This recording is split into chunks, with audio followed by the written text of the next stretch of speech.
Pokemon is huge. I don't have to tell you how big it is, because it's the biggest. But not all Pokemon games are created equal. Today we're talking about this little game that was only released in Japan. And with these sales, it makes sense it didn't make it to the US. But why did this perform so poorly? So poorly.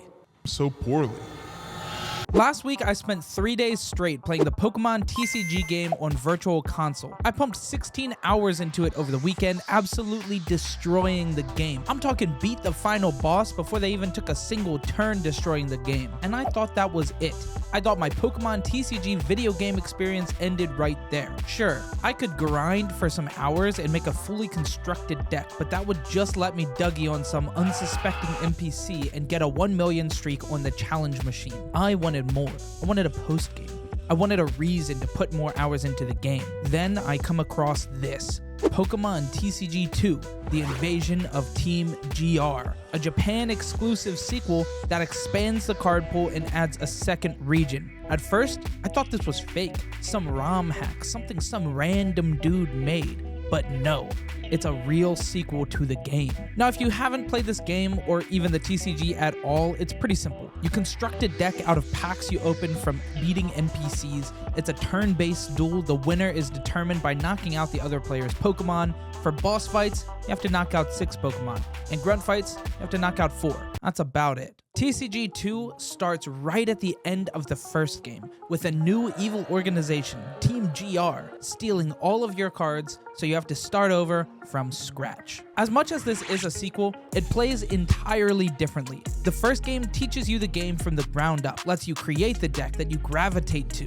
and allows you to play and upgrade along the way as you like. Meanwhile, in TCG 2, the second half of the game challenges the player to utilize unique new Pokemon and constantly change their strategy with special deck requirements and rules for nearly every fight. The first game allowed the player to choose their own pathing for badges, so you could easily avoid the super effective duels until you had enough cards to change strategies or enough staples to force your strategy to work consistently. In TCG 2, the map has a natural progression route, forcing you to go the intended route. I definitely prefer the first game in this regard. And lastly, the card pool differs dramatically.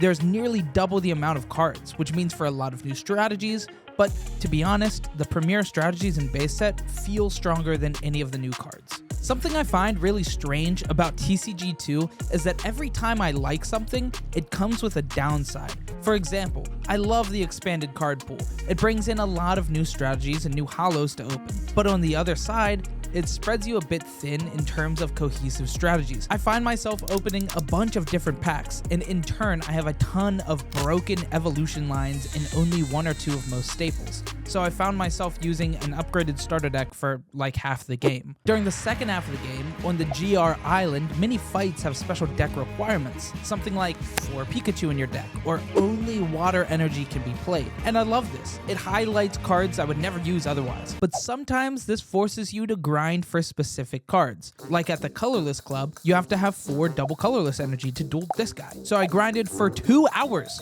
2 hours! With speed up to pull double colorless energy. I literally pulled 4 Blastoise before I pulled 4 double colorless energy. Then right after that, I had to go grind for Mysterious Fossil for the next fight. This could have easily been fixed by putting NPCs that drop the few necessary required cards.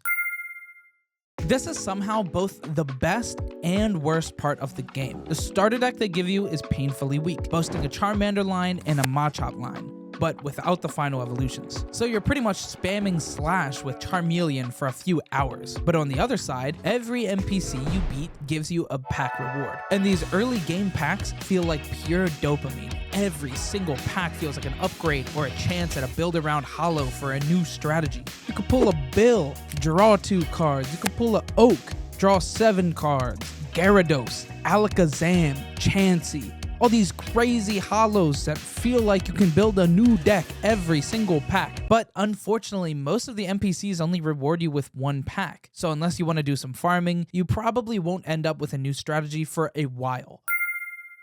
By the time you gather the first 8 coins and complete the first island, you should have a bunch of bits and pieces to other strategies, a lot of semi-fulfilled evolution lines, and a solid handful of good staple trainers. The second island opens up and has a similar layout with a natural progression path. However, on this island, every duel has a unique deck requirement or rule.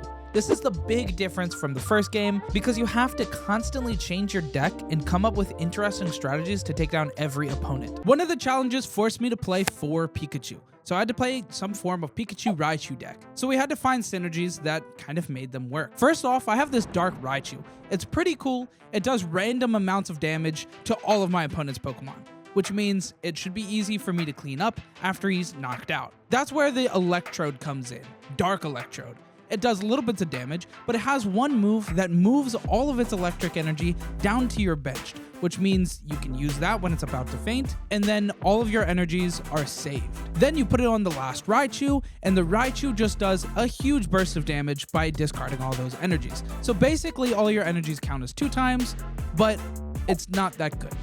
Honestly, this is the weakest deck that I made of all these challenge decks, but it's a cool one. Another really cool challenge deck that I used was the Clefairy Doll Hypno strategy. These cards are a lot more viable. They obviously work together very well because they were created to. Clefairy Doll is a trainer that turns into a Pokemon that denies your opponent of taking a prize when they take the knockout on it. But it can't attack. That's the caveat. It's just a dude. It just dies and that's it.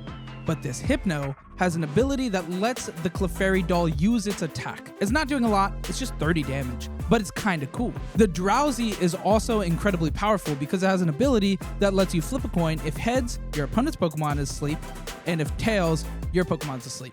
So sometimes you're just getting free sleeps on your opponent's Pokemon, doing 30 damage, and then when they finally manage to attack and knock out your Clefairy Doll, they don't take a prize card. Then the last of these challenge decks that I really want to focus on is the Dark Vaporeon deck. I think this deck is actually solid and you could take it to the end game of the game. Its second attack is an energy removal attack. It removes an energy from your opponent's Pokemon. And there's more cards that do the same effect, like energy removal and super energy removal. So I just play all the annoying cards and deny all of my opponent's energy. I played Lass that just denies trainer cards, and I played these rocket spells, these rocket trainers, you know, Rocket's Trap and whatever the other one's called. I figured for the Elite Four, or whatever the final endgame is, I would utilize all of my favorite strategies. So that's what I did. I put together 3 decks, spanning my staples across all of them, so they're all slightly nerfed for the final battle. But wait, I can't challenge the final battles until I gather all the legendary Pokemon.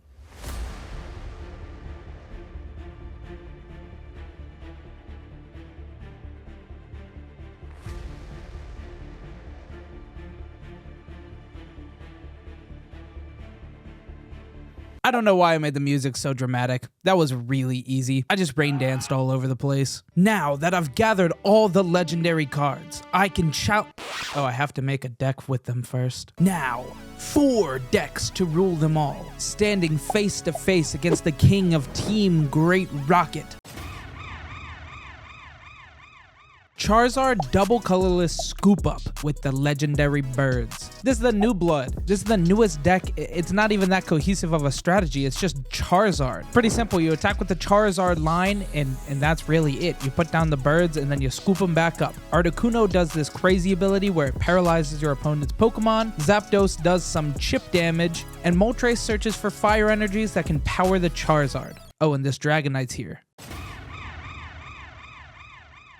Mr. Mime Alakazam. This is one of the premier decks of the format. Mr. Mime has an ability that says it can only take 20 or less damage, resulting in it never being one-hit KO'd. You may be thinking, oh, well, you just take a knockout in 2 turns. Well, that's where Alakazam comes in. It has the ability to move around your damage freely, so you put them on a Chansey, who just has ridiculous HP, then you scoop up that Chansey, negating 4 turns plus of damage. The only thing I was really missing from this strategy is Gengar, which can effectively move your damage onto your opponents. I didn't have it though, so I used Mewtwo as a backup attacker because he punches, and that's it.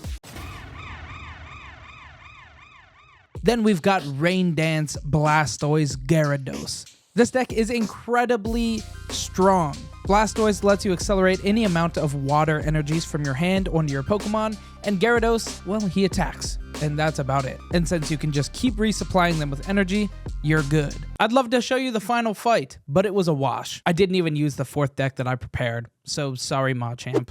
Well, that's about it for my journey through the Pokemon TCG video games. I had a lot of fun. I mean, I put 25 hours in a week. Overall, I liked the experience of the first game more, but to be fair, I think I would have liked the second one more if I played it first. There was a lot of redoing stuff, but I do think this game holds up. The pixel art looks great, the interface is a little hectic and chaotic, but you get used to it within an hour of gameplay, and then you're playing it like this, and that's funny to me. Kinda wish there was a third one. Thanks so much for watching, guys, and subscribe.